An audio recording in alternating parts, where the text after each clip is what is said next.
अम्मी, good morning. Good morning Tuba.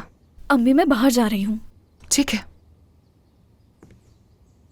और हाँ अम्मी, आपने मुझे बताया ही नहीं कि वो औरत जो आपसे मिलने आई थी कौन थी। आज से पहले उन्हें कभी नहीं देखा यहाँ। हाँ, फारूक की वाइफ है वो। जो डिनर पर आए थे फारूक अंकल।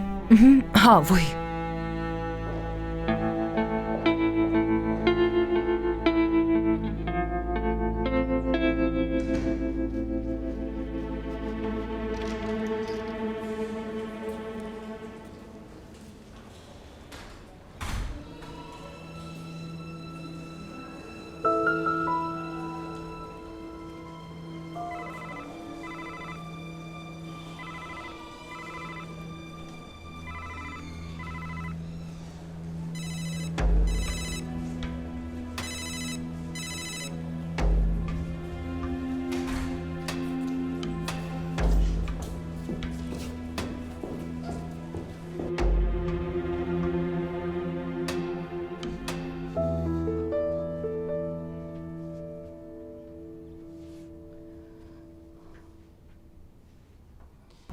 पता नहीं उसने रात कहाँ गुजारी होगी।